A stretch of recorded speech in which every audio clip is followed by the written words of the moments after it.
ایک اور کالر ہیں. السلام علیکم. وعلیکم السلام مولانا صاحب. جی کون اور کہاں سے بات کر رہے ہیں؟ جی میں شانو بول رہا ہوں آدان سے. جی شانو صاحب. جی مولانا صاحب مجھے یہ پوچھنا تھا، جیسے ہم جمعہ کے دن جاتے ہیں نماز پڑھنے کے لیے تو ہم دیکھتے ہیں بہت سے لوگ جو ہے خطبہ ہونے سے پہلے جاتے ہیں تو 2 رکعت تحیۃ المسجد نماز پڑھتے ہیں. بہت سے لوگ خطبہ ہونے کے بعد بھی پہنچتے ہیں تو نماز پڑھتے ہیں. تو یہ اس کے بارے میں ذرا بتائیے کہ ہم کو اگر خطبہ ہو رہا ہے تو ہم جا کے 2 رکعت تحیۃ النماز پڑھ سکتے ہیں کہ نہیں پڑھ سکتے؟ اور ذرا یہ غسل کا طریقہ جو ہم کو اچھے سے بتا دیجیے.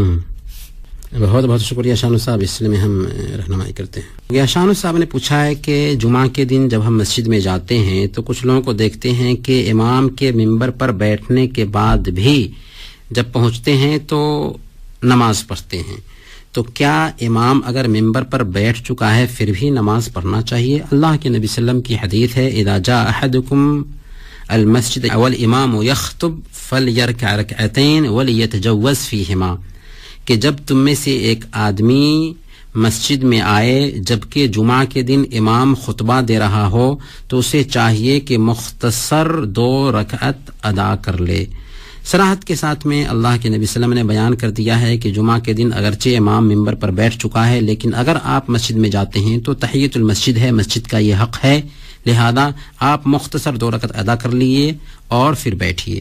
یہ طریقہ بہتر ہے اور حدیث کے موافق ہے. لہذا ہمیں اگرچہ امام ممبر پر بیٹھ چکا ہو یا امام خطبہ دے رہا ہو، اس بیچ میں اگر جاتے ہیں تو 2 رکعت پڑھ کر کے امام کے خطبہ کو سننے میں شریک ہوں. لیکن ہم یہ کہیں گے کہ امام کے ممبر پر بیٹھنے کے بعد اگر جاتے ہیں وہاں پر تو بہت سارے اجر و ثواب سے اپنے آپ کو محروم کر لیں گے، کیونکہ اللہ کے نبی صلی اللہ علیہ وسلم کی ایک حدیث ہے، سنن ابن حبان کی روایت ہے، اللہ کے نبی صلی اللہ علیہ وسلم نے بیان فرمایا کہ جو کوئی جمعہ کے دن غسل کرتا ہے، اچھے انداز میں غسل کرتا ہے، پھر پہلے وقت میں پیدل چل کر کے مسجد جاتا ہے، امام کے قریب بیٹھتا ہے اور امام کا خطبہ غور سے سنتا ہے، کان لہ بکل خطوۃ اجر سنۃ اجر قیامہا وصیامہا، تو اسے ہر قدم کے بدلے 1 سال تک لگاتار روزہ رکھنے اور رات بھر قیام کرنے کا ثواب ملتا ہے. اس ثواب سے تو ایک انسان محروم ہو گیا نا.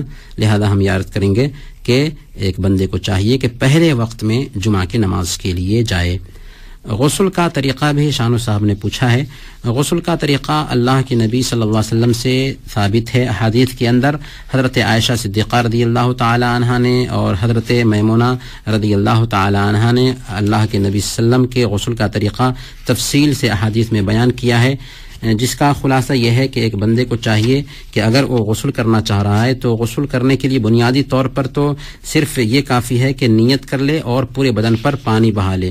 اگر نیت کر کے پورے بدن پر پانی بہا لیتا ہے تو اس کا غسل مکمل ہو گیا.